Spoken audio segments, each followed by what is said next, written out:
Evening, everyone. Thanks for giving up your time to join us tonight. Hopefully you've been able to watch the pre-recorded webinar on this topic, but no problem if not. That was where these guys gave an overview of how they're using Futsal in their programs. Tonight, the plan is to build on some of those discussions and get into some of your questions which you've been sending in. My name's Ian Parks, and I'm a youth coach developer supporting coaches in the Boys Football Academy system. In particular, it's my responsibility to support those who are using Futsal. If you've seen the first recording, you will recognise these guys. We've got with us again Chris Marshall from Sheffield United, Raducio King from Man United, and Ross Brooks from West Ham United. But let's get going. The plan for this is for this to be discussion-based. So I'll be asking the questions and the panel will be sharing their thoughts. We'll split it into roughly 3 sections linked to the questions that we encourage you to consider. So an offering throughout the season. How do you use Futsal throughout the season?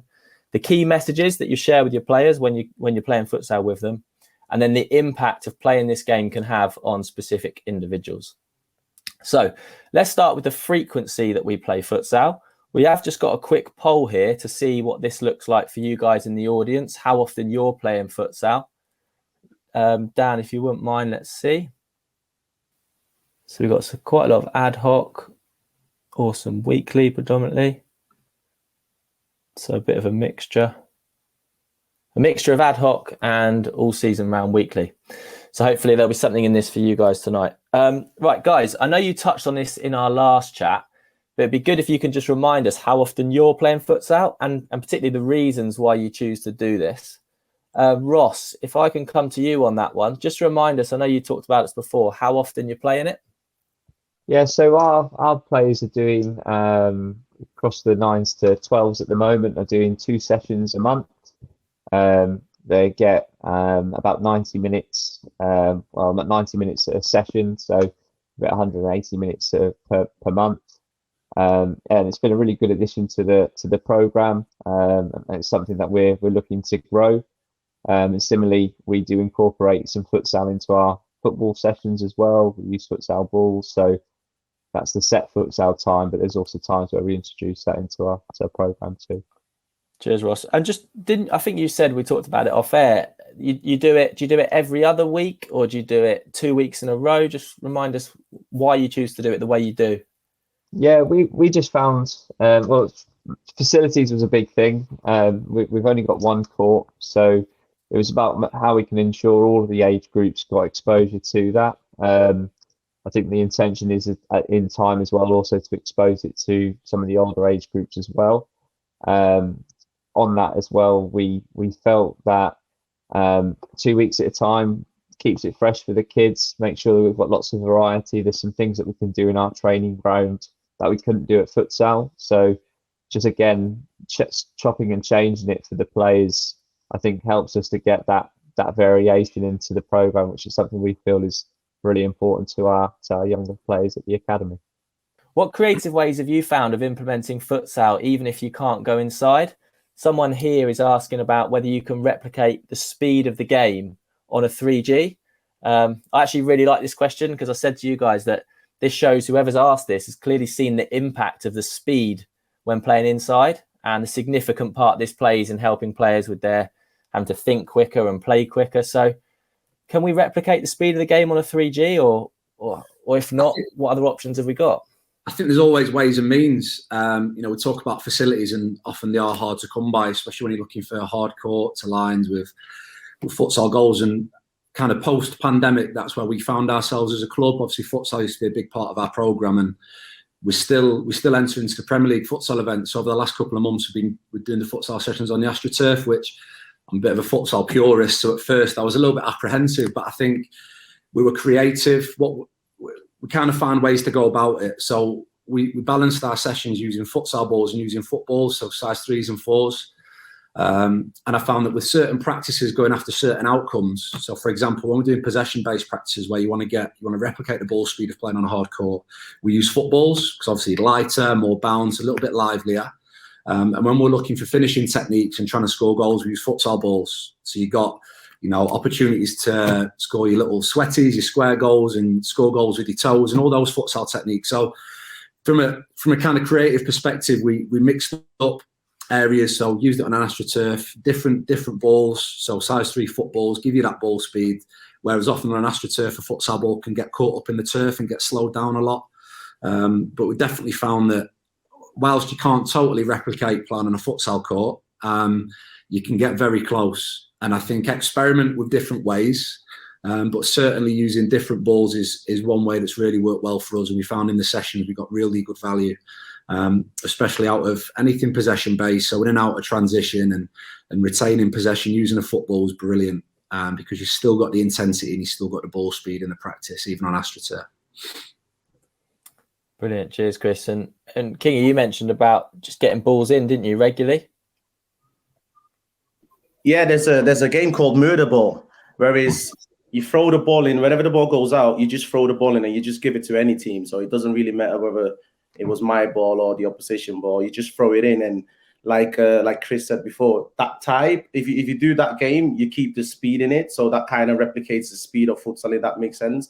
You know yourself, futsal, you've got 4 seconds to get rid of the ball, whether you pass it or you're throwing it, depends if you're the keeper or not. But yeah, that there, Murder Ball, the game, will make sure that the game flows. So it's all about flowing the game, making sure that it doesn't really stop.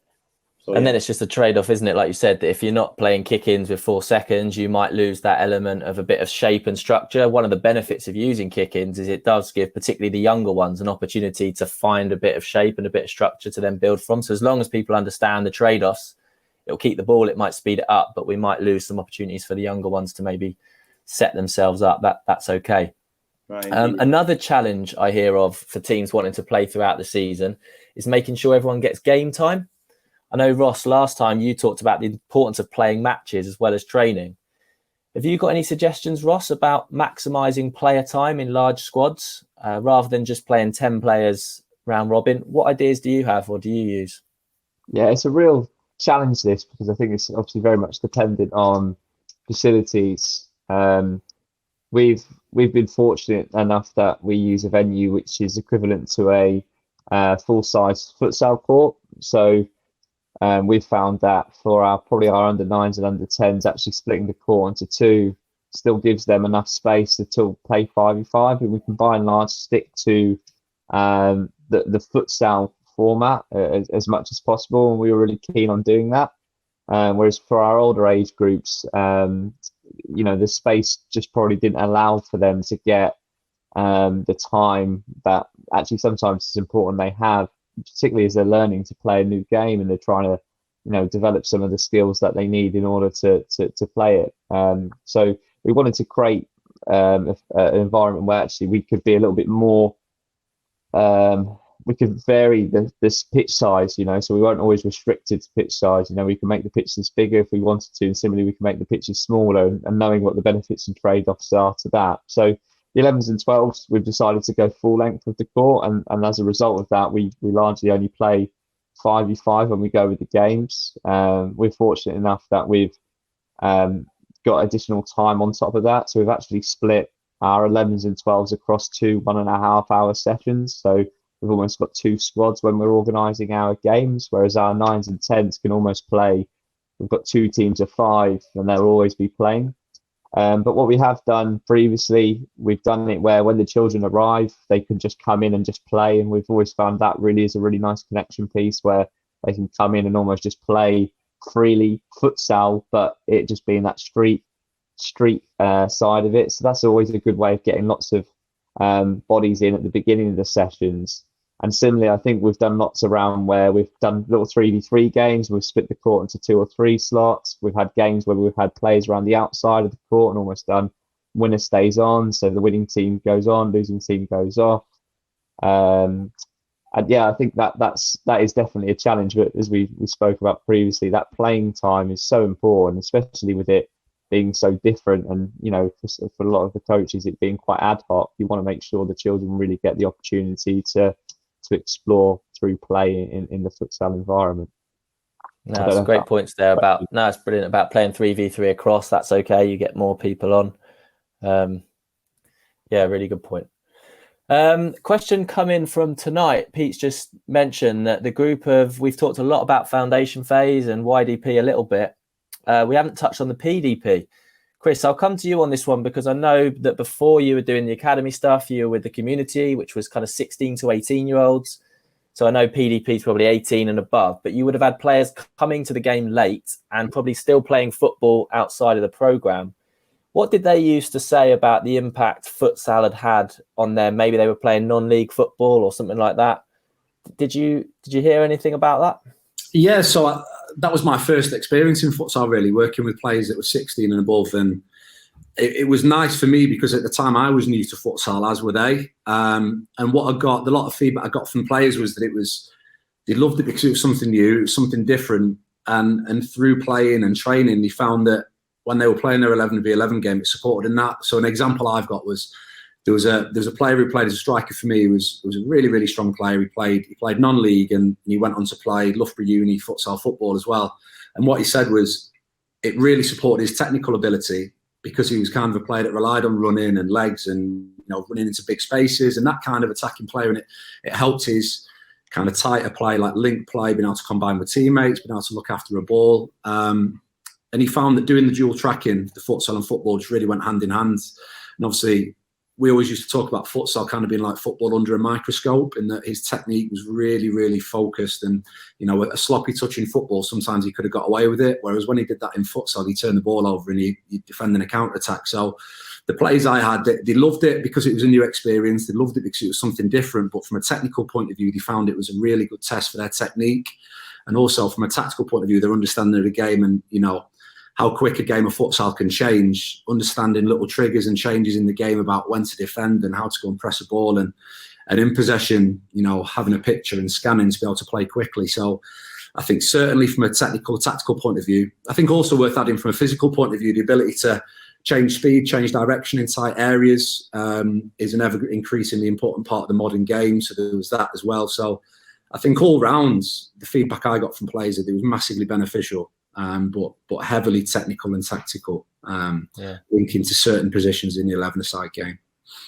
Yeah, it's good. I think even at that age, players still have the capability to improve technically. Interesting there. And I think, like we said before, the principles of the invasion game are the same. It's just like you said, on a smaller scale and more of it, more repetition. So hopefully that answers that one for whoever asked that.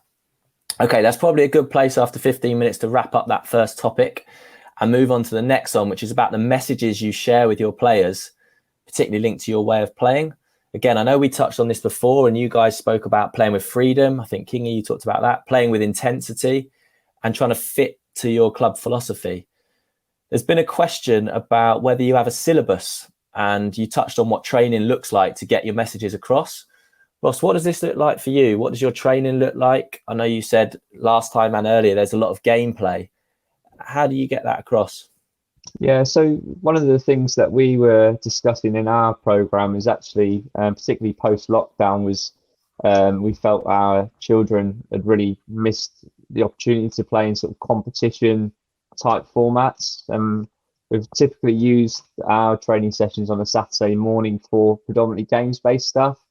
Again, because of the constraints around pitch size, goals, those sorts of things, actually we want to make sure that the children are playing as much as possible. But in terms of how we've approached training, we've tended to, as I said, allow some free play stuff as they arrive for the children just to come in and play. We usually have the boombox playing and some dodgy tunes being played for the kids and stuff, and that usually gets them, really looking forward to turning up to a Saturday morning session.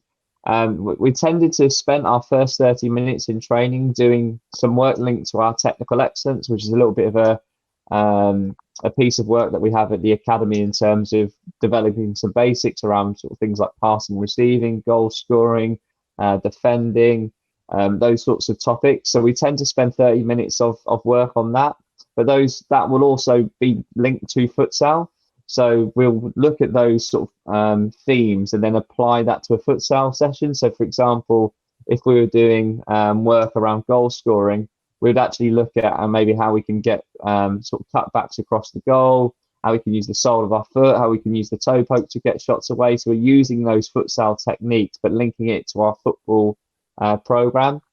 And similarly, if we're doing things around like 1v1 attacking, 1v1 defending, or possession-based stuff, again, we would try and link that to how we may do that in futsal, but we would take our footballing principles and apply it to those themes. So that largely has been that. And then we've looked at loads of different ways of the competition. We ran a Dutch Masters tournament for 3 months for the kids, where all the players got given an individual number. They would have like an individual score in the game. So it might be I'm number 1, Ian, you're number 2, Radicio's number 3, Chris is number 4. And we would play against in a different team. So it might be 1 and 4 play against 2 and 3. And the next game might be 1 and 3 play against 2 and 4. So they would have their own individual score, but it would then also go to the team score. So actually, we had then ended up having an individual winner of our Dutch Masters tournament, and the kids loved that. They really enjoyed that competitive side, and in those games, we would again embed the futsal rules, but also then talk around our principles of the play that we have at the academy in terms of how we build, how we create and finish, how we press, how we have our control press and compactness, but then also link it into our values of the West Ham way and the sorts of things that we teach in that. So it's all linked, but we don't treat the futsal as a separate entity. We try and merge the football stuff to futsal when it's using the futsal to facilitate and challenge the kids on the things that we're working in the football environment, but in a different environment. Okay, so you're saying 2v2s, 3v3s, 5v5? Is it overloads, underloads, or a real mixture? Real mixture, because our program's all based on variety. We want the children to be as adaptable as possible. So we don't want the program to be routinal. We want to really think about what are the needs of our players, what are we working on, and what's the best type of practice or game that's going to bring that out. So, for example, if we're doing a focus on building from the back, we've done times where we've had a retreat line to the halfway line where the teams have to try and build against a low block, and actually that gives the kids to have a little bit more control and possession. And similarly, we've done build from the back where all the opposition players have to be in the other half of the court, and if they do that and win the ball back and score, it's worth double goals. So again, them working to build the back from under some pressure. So I think there's no set way, which probably doesn't help the coaches listening in, but I think it's just about trying to being open-minded to try different things and give the kids lots of variation with what you're doing. Don't know if that answers it. But yeah, no, that does, and it's interesting. I was just thinking about what I've seen this week on my travels and simple messages. What I was thinking there is what you've said is similar to football. So those constraints that you've put on the game is what you'd do on the grass as you would in the hall. I'm thinking I've heard things about swimming lanes this week around.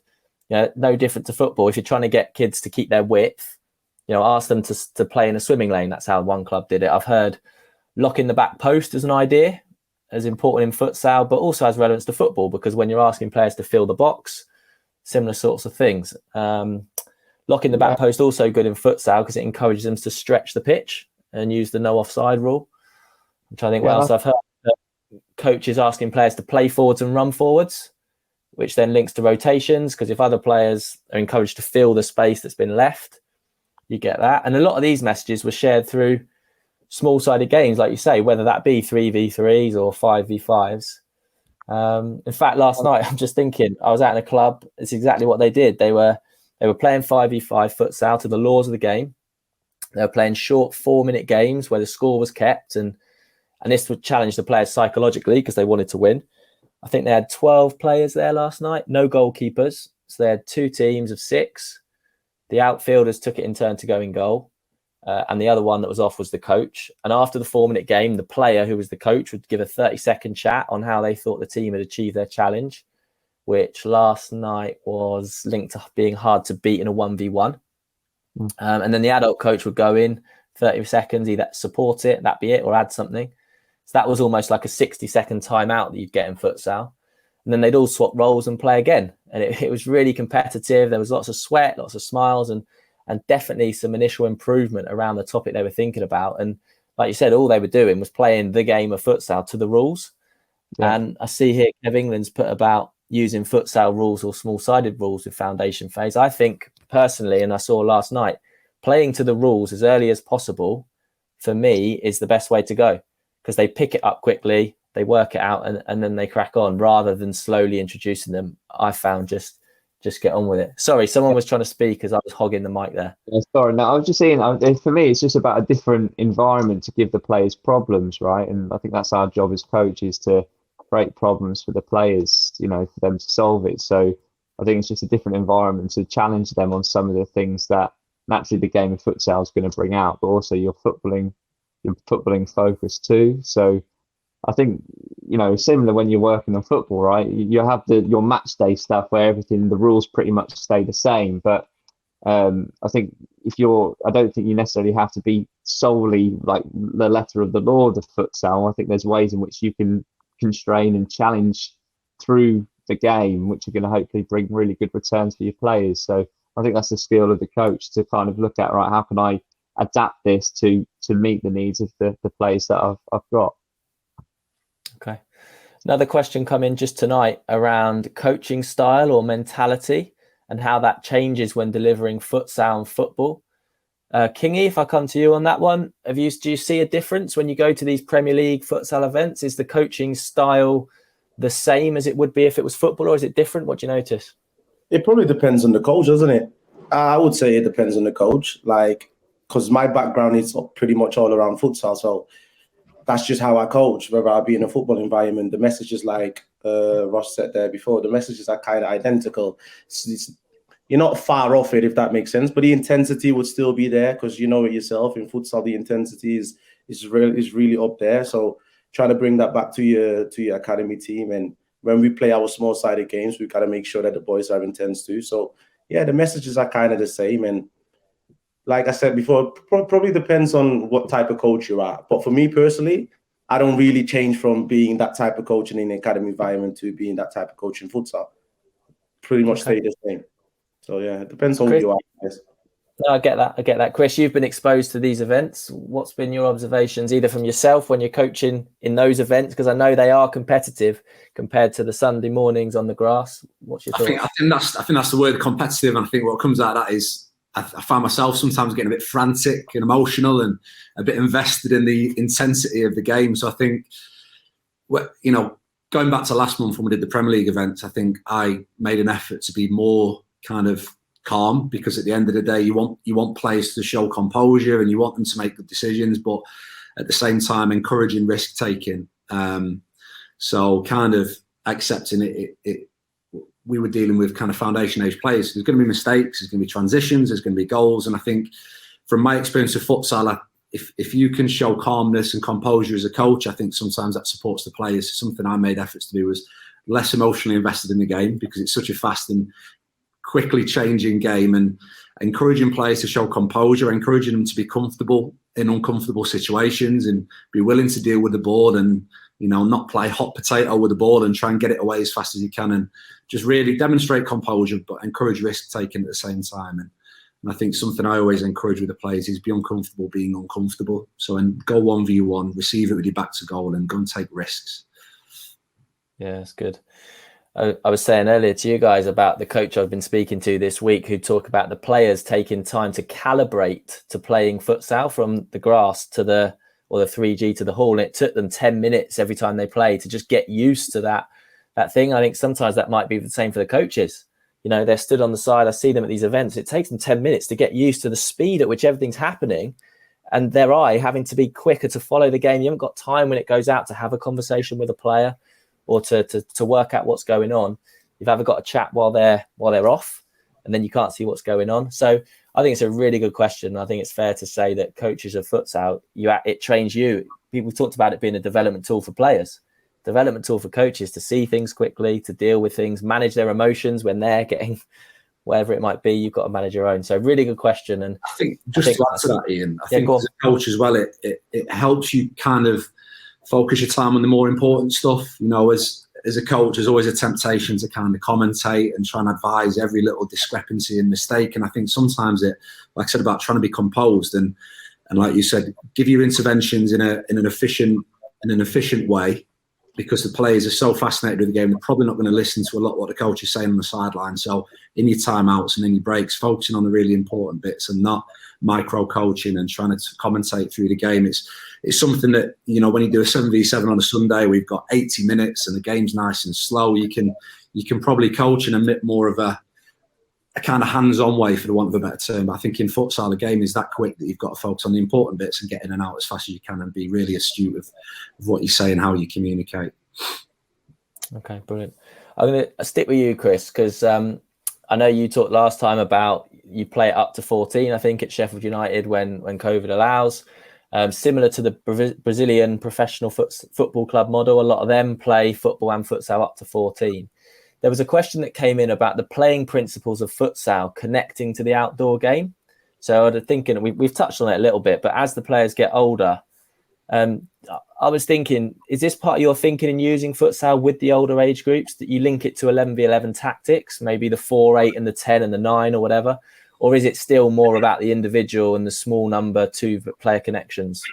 There's certainly tactical returns. I mean, as you talked about relationships between players, whether that's a 4 and an 8, I always compare the pivot player in futsal to being a kind of number 4 in a football game. How do you try and clever movements to drop in, get on the board and link before spinning away and playing forward. So we always try and tee those up. But I think whenever we've delivered to older players, certainly it's been with a technical focus. We talked about players in the PDP and how we can benefit them. I think certainly in the YDP from kind of 12s upwards, when players are going through physical, emotional maturation, I think physical outcomes about how they coordinate the body and supporting improvements in agility and acceleration and deceleration, but then also technical about how to deal with a ball, playing, because typically when you leave small-sided formats at 10 and 11, the game will generally slow down and will have less touches of the ball on a Sunday if they're going to 11 aside. And I think futsal gives a good opportunity to give players exposure to faster formats, give players exposure to being on the ball and having to have 1 and 2 touches, regardless if in 11 aside they're a fullback or a centre midfielder.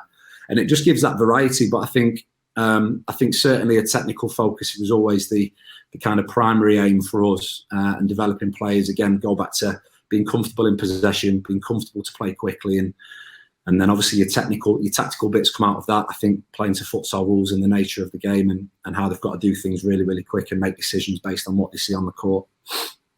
Yeah, okay. And I suppose they find themselves players in all sorts of areas of the court, don't they? So it's hard sometimes to be the right back. You might find yourself on the left if you're moving, playing and running forwards, and you're rotating and you're moving. They'll find themselves in all different positions. So there's that way of looking at it. I do know some people that try to relate it to football and talk about it being, you mentioned the 4 being the highest player. So it might be your defenders playing into your 4 of your midfield player. I know other teams that talk about that being their 9. So the pivot in futsal, the highest player is like the 9. And the deepest player being like the 4, the holding midfielder, who's trying to find the 9, or the 8 and 10, the midfielders either side. And while they play futsal in its purest form, they do say to the player on the side, so if this is a Sunday or a Saturday and the ball goes into the striker, where are you going next? You're going to run off blindside, or you're going to cut inside and try and receive the ball. So I do know some coaches that do use it like that. Like Kingy said earlier, it's going to be over to individuals to use it how they want to, but 2 contrasting ways of doing it. Kingy, I'll come back to you, possibly to finish off this middle section on messages to players. We've had a specific question about the messages you'd give players around finishing. Okay. And one of the things that was mentioned before was the amount of shots, saves, goals. So I think this is good, and it definitely relates to futsal. So go on. Would you be able to share a favourite finishing game? Technique is something that I had to learn myself. And I'm not good at it. I'm not going to lie. But the teammates I played with back then, this is about 10 years ago, and whenever they were shooting high. So they were aiming for the rooftop. So ever since that became normal. So the more futsal matches I started to watch, the more I got involved in the training, in the matches, I started to realize that's the way of finishing. It's probably the easiest way in futsal of finishing, which is rooftop. And if not, we always go for the back post one, which is what Brooke said before. It's almost like a miss-hit shot, but across the floor, hitting the back post, and then you obviously want your runner at the back post tapping it in. And then you've got the other one, probably the third one, is where you shoot between the keeper's hands and his legs. So just that little gap, because they normally tend to come out like this, making themselves big. The Gea does it a lot. I suggest you guys have a look at the Gea when he comes out, when he makes himself big. So in futsal, you've got the rooftop, you've got the one back post, and you've got the one just right underneath the legs and the arms. So I would say those 3 techniques are important. So when you do finish, bear that in mind: high, middle, or back post for your friend to tap it in. So yeah, those 3 techniques are very important in regards to finishing. Some really good stuff there. What sort of practices would you use? Repetition of unopposed, or would you do that within a 2v2 game? What tends to be your preferred way of helping kids get practice at those different types of finishes? So probably at the younger phase, foundation phase, I probably go with a back pose one, just to help their brain to understand you can share it if it's on. So you're trying to basically enforce them to get a feel of that one there. And as you go higher, I would then do a practice based on the scenario you might get in a game. We use it for the first team. It's almost like a warm-up type of scenario where you pass it across, he receives it, he passes it to the pivot, he sets him, and the guy that passed it across is like a third-man runner. So the one that sets him, he goes to the back post, the guy that passed it across comes round, he hits it back post, and then it's up to you whether you hit it back post for the guy to tap it in or you shoot. So it's a repetition of the scenario that you might face, which is third-man runner, the one comes and shows short. So it's a different combination. But I prefer the scenario one, the one that I might replicate in the game. So I prefer that one. And you get lots of repetition if it's unopposed, and they get a chance to practice particularly their ball striking and their timing and all that sort of thing. Ross, is that consistent with how you would do it at West Ham, or with the younger ones, would you make it more game-based? There's obviously different ways you can do it. Yeah, I think again it's varied really. I think we try to give the children a real balance of practice across the practice spectrum of unopposed and opposed work. When it comes to finishing in particular, I think some of the studies and research suggests it's best to do with opposition.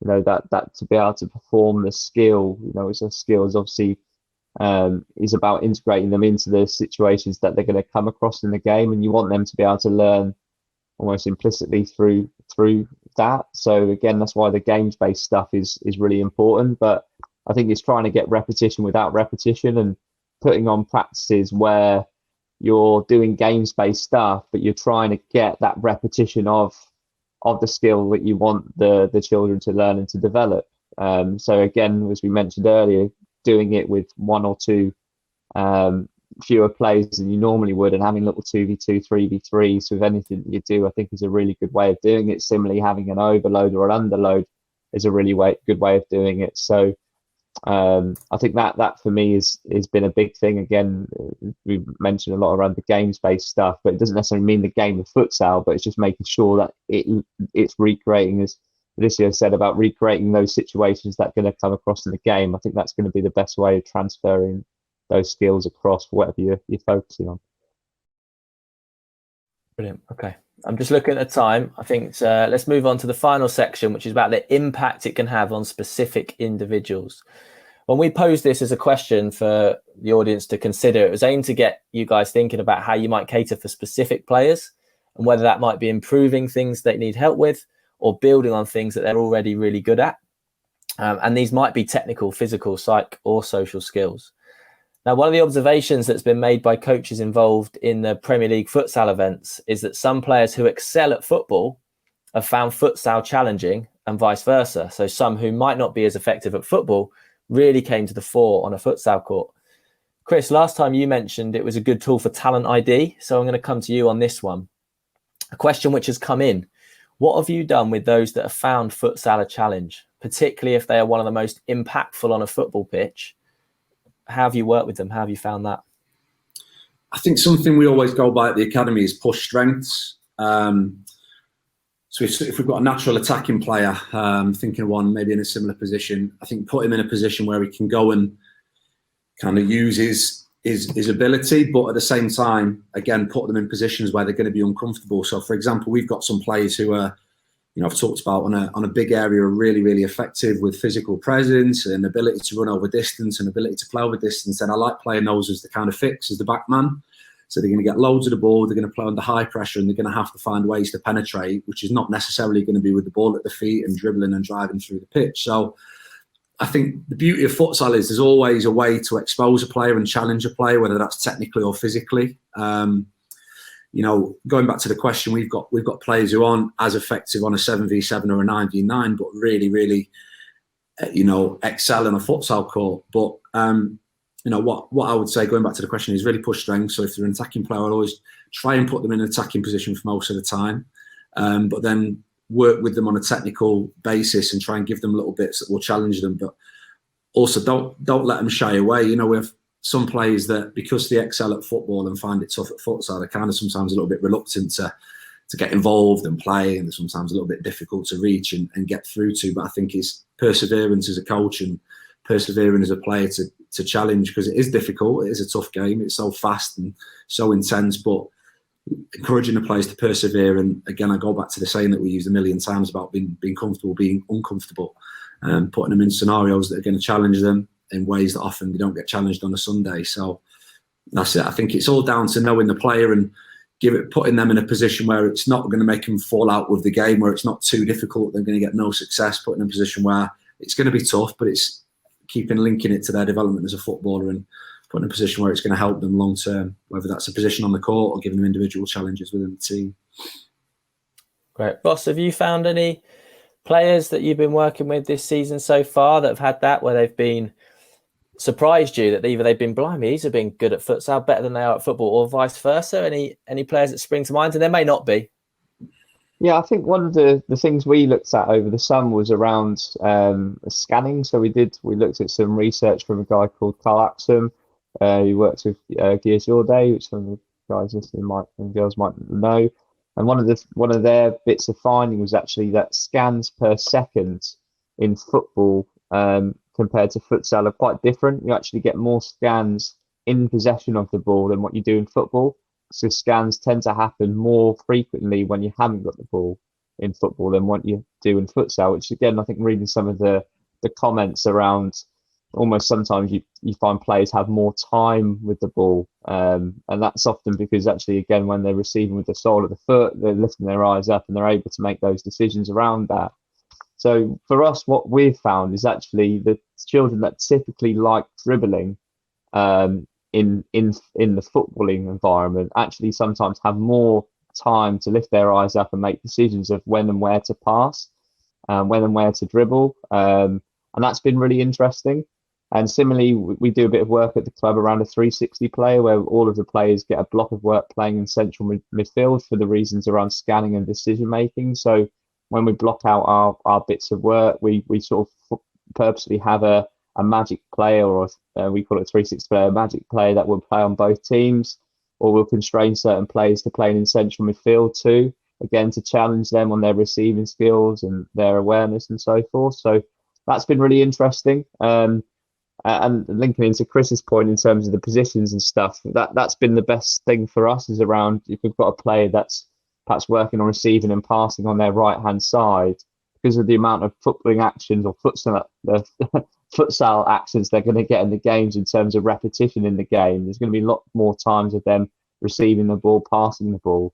That's a really good way of challenging the children to have a go and play on the right, have a go at playing on the right side. Today you're going to get loads of turns at receiving your right foot, passing on your right foot too. So there's a few things for us that we've noticed. I think the scanning on the ball has definitely been an interesting thing for us, just looking at those children that maybe have their eyes down in football actually can lift their eyes up in the futsal, and getting children to practice on both sides. That's definitely been a big thing. And you tend to find that some of the kids who maybe a little bit less have lower confidence in their football really can come to life in futsal and feel like they can take on the world, you know. And I think that's really, really powerful for those children, and that certainly will and has done transferred across into their football. That's really good. Kingy, do you mind sharing that example you were talking about earlier about that player who runs, you know, you're talking about their speed on a football pitch, but then when there isn't that space on a futsal court, it's almost teaching them to. So I thought it might not always be technical. It might be a physical return that we see in these players. Go on, tell us about that. And it might be a psychological return as well. So it's this many returns. But I remember a kid was in this environment, so the academy environment at Manchester United. Then I invited him to Manchester Futsal Club to basically work technically. But then what I found out is that the kid is so quick, he's dead quick, that he couldn't really control the speed that, how do you say it? He couldn't really control his speed. Let's just put it that way. He couldn't really control his speed because of the surface was slightly different. And if you look at this futsal service and you look at the 3G service, it's completely different. Hence the reason why this kid in particular, because he was so used to the academy environment where he can slow it down because the turf kind of holds you back. This time around, he was so quick that he banged his head against the wall, which is not a good thing, but it taught him a lesson in that aspect. It taught him that he has to physically, mentally, has to control his emotions in the sense of, I might have to slow down here. I might have to pass the ball and then maybe run behind so I don't have to run as fast with the ball. So, yeah, it's an interesting one, but psychologically, you have to test yourself as well. And it's probably one of the things that the coaches can't control. It's one of the things where the kids have to figure out that, okay, this service and that service is slightly different, or it is different, but the way I have to operate with this ball has to be completely different to the way I'm operating it on a 3G or a grass pitch. So, yeah, psychologically, the boys have to really be on point. Oh, that's cool. And we've been talking about outfield players a lot here, but one of the most important players on a futsal team, as we know, is the goalkeeper. They touch the ball a lot more than in football, both in terms of making saves and distributing the ball. But we've had a question here asking whether we should give goalkeepers the opportunity to play out in futsal. I'll stick with you on that one, Kingy. What do you think? Should we give goalkeepers the opportunity to play out? We've talked about how the game naturally will encourage players to play in different positions on a court. What's your thoughts? Yeah, I reckon why not? Why not? The more times the keepers get on the ball using their feet, the better, right? And as you can tell, the modern game nowadays is with goalkeepers being very comfortable on the ball, being able to distribute it left and right. So it's probably very important to get your goalkeeper involved, but you could use him. I've seen somebody mention it in the comments. You can use your goalkeeper as a fly goalkeeper, which is where you play. It's almost like a tactic where you get your keeper out and you play 5 against 4. That's a different way of getting your keeper involved. He doesn't have to use his hand, and it allows him to use his feet more often than not. So, yeah, that's definitely the way of getting your keeper involved. And if not, you can also put the boys that actually play out on the field on grass. You can put him in there. Some might prefer that. So it just depends on us, also the players. But definitely for the keeper, in order for him to be challenged, play him out. Might apply the tactic where you play fly, but I would suggest definitely play him out just for the benefits of his feet and long term as well. Yeah, okay, good. Thanks for that. We've had another question here from someone who wants to use futsal to develop the movement and decision-making of one of their players. Ross, I'll come back to you. How do you develop movement and decision-making through futsal practices? You talked about scanning earlier. Are there any of your players you can think of who have really developed their movement and decision-making, and anything on that from you? Yeah, I think the pitch size, pitch surface definitely does that. That will change it will challenge players to move in different ways. I think, again, in terms of implicit learning, I think challenging them through we tend to use more of a constraints-led approach in terms of challenging them through the games, where we don't explicitly say, right, we're going to be working on building from the back today.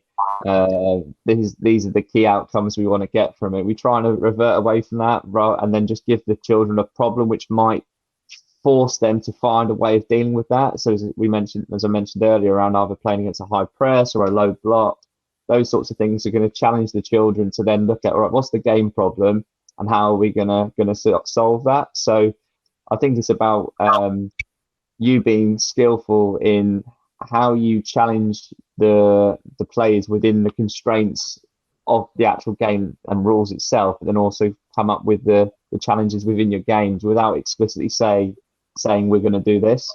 And again, keep encouraging the players to talk about problem solving, but also problem creating. So in our game of futsal, how can we cause problems for this opposition? If they're playing a box, where might be the opportunity for us to exploit that? When might we do that? And using those divergent questions to really get them to think about what they're going to do, rather than you explicitly saying, right, go and stand in the box. That's going to be the best way to get out. And I think that for me is the way of doing it. And the more variety in terms of different opposition, different age groups, different types of ways teams are going to play against your players, all of those differences in playing style and challenges are all going to help your players to get to improve their decision making both with and without the ball. But as I said, the scanning and decision making with the ball, I think, has been the big thing for us, and actually having some time where the children can have some calmness within the chaos, where they can be really calm in possession and really think about, right, the opposition of doing this, how am I going to best use the ball to take advantage of whatever situation they're trying to get out. Yeah, and building on this, I was talking with a coach recently, and we were talking about problem solvers, how some players, I know we're talking about individuals here, some players like to solve that problem, particularly if they're in a 1v1 and they're trying to outplay, by dribbling around someone. That's what they choose to do. Others want to solve that problem by finding half a yard and playing a forward pass. And the coach was saying how he's trying to use futsal to develop the super strengths of those individuals. So the one that wants to dribble, how can I use futsal to give him more of those opportunities? The one that wants to find a half yard and pass, how can I do that? And still by playing the game, he was saying how he tries to play with a fixed pivot or a striker. We've talked about that a bit tonight, who plays central when the passer is on. So they have lots of chances to look up and find their teammate. But when the dribbler's on, they ask that pivot, that striker, just to go to one side slightly. They get the dribbler on the other side, and then they've got space to beat their defenders.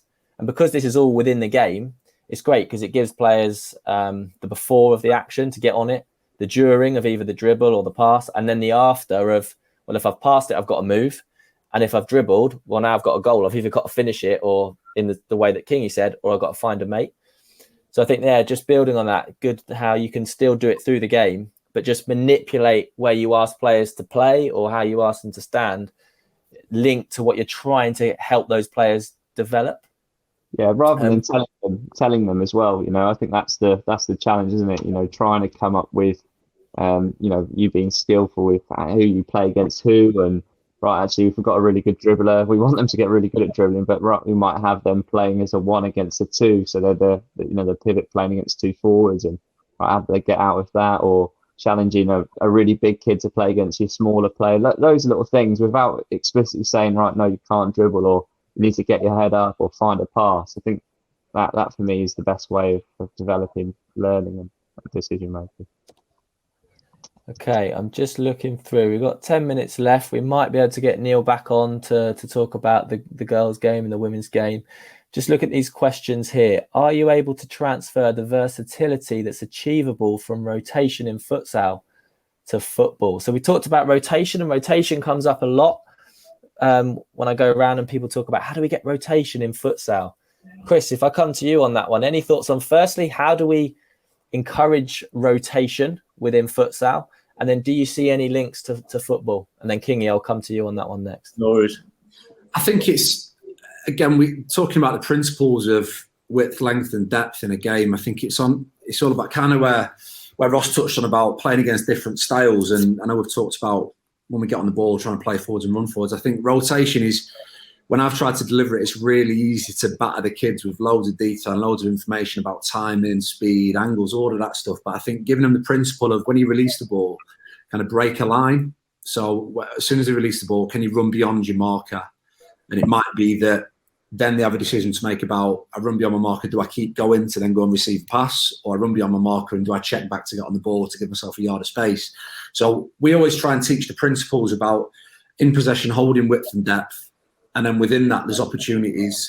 If the ball goes out to play on the left and he returns it back into the central man, can he go and break a line and run his man off?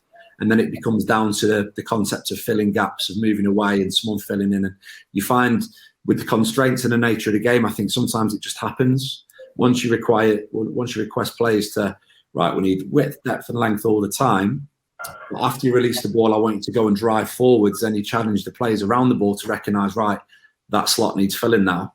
So you kind of get it as part of the natural flow of the game. I've delivered it unopposed and I've delivered it unopposed. And I find that when I deliver it as part of the game and you set up little prompts and cues about driving forwards without the ball, it becomes a lot natural. I think the learning is strengthened rather than, I've done it where it's pattern based and working off mannequins and it's kind of on the players to remember.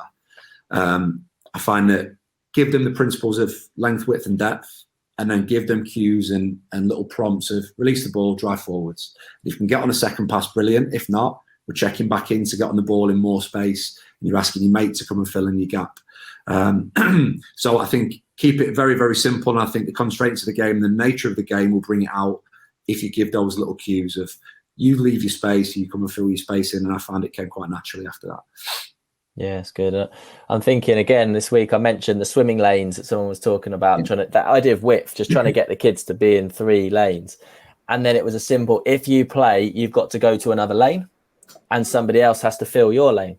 So that's building, and it might be a reference point for some. They might like that, for others might not. But that's another way you can do it. Like you're saying, run forwards or move lanes or change spaces. And as long as we've got someone in each. Even from an ultra simple point of view, I think once I did with the under-9s where we're playing as a 3 and a 1 in training, we're playing 5v5, playing as a 3 and a 1, and you put 3 flat markers really high and really wide, and you put a flat marker down as a pivot, and you say, right, whenever you recognise that one of those flat markers is free and it's not occupied, go and fill it. So you got loads of movement. Some of them were brilliant in terms of maybe the pivot dropping in. Some weren't great because you often get like the backman leaving his slot and leaving a gaping hole in the defence. But it challenged the players to recognise changes in the game. And when Ross talks about scanning and pictures, it forces the players to take their eyes off the ball.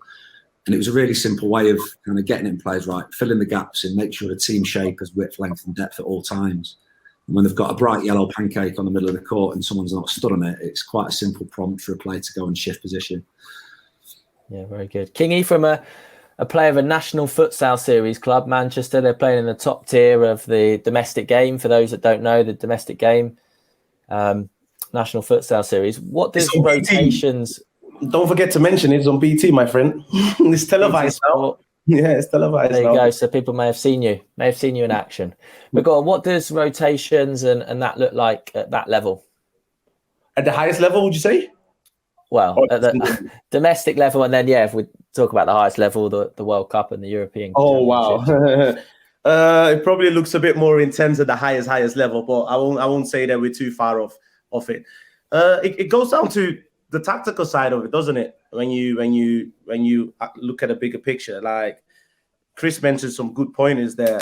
But when I look at the overall game, it's probably you got to teach the boys movement off the ball first in order to receive. If you look at it logically, because you can't really do your rotation if you really haven't got the ball. So it's like if I'm moving left and you want to come left, I need to go to the other side, but I need to make a fake run first for me to create that space on the other side, if that makes sense. So that side of the game is very important, the movement before you even receive it. There's little elements that I've tried to implement at Man United as well, which is the screening bit. If you guys are familiar with it, the screening bit where somebody blocks, he comes around him and he basically gets a shot off. So that's important too, the screening bit. In basketball, they do it quite a lot. So if you're not familiar with it, you can go look it online. You can see basketball is screen a lot. We use that in futsal, and you can probably implement that in football as well. I've seen it done in corner kicks a lot, where people block and screen a lot. So that is important. That is part of the rotation as well, if you're able to screen. So I would say, the screening bit.